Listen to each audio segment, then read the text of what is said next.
आप सुन रहे हैं माँ वैष्णवी म्यूजिक के मिक्स बाय सोनू कुशवाहा ये कहाँ बाजार मोतिहारी। भक्ति में प्रस्तुति उगना धाम भवानीपुर से। मिक्स बाय सोनू कुशवाहा ये कहाँ बाजार मोतिहारी।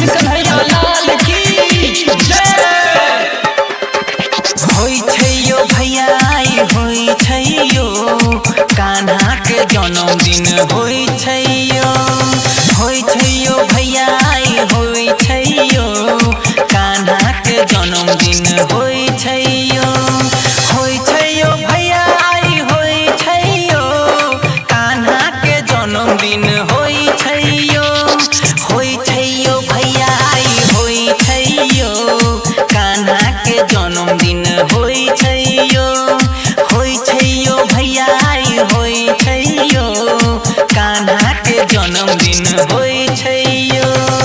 मिक्स बाय सोनू कुशवाहा ये कहाँ बाजार मोतिहारी। बाजू बाजू कृष्ण कन्हैया लाल की जय।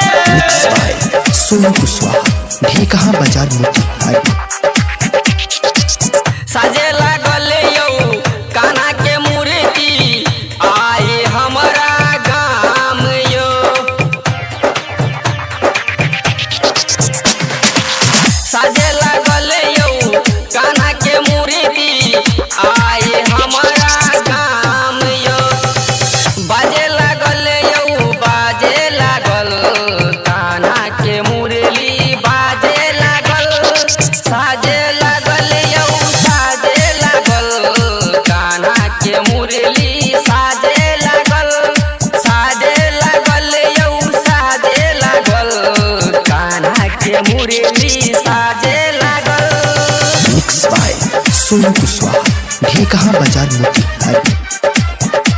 बाजू बाजू कृष्ण कन्हैया लाल की जय। मिक्स बाय सोनू कुशवाहा ये कहाँ बाजार मोतिहारी। राइटर उमेश यौ लिखैया भजन गबैया राजकुमार यो।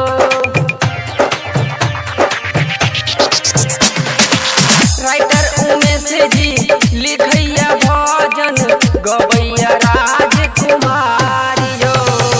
सजे लागल यौ सजे लागल कृष्णा के मंदिर सजे लागल यौ सजे लागल कृष्णा के मंदिर सजे लागल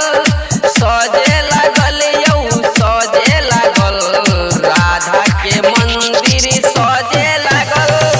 होई छैयो भैया होई छैयो कान्हा के जन्मदिन होई छैयो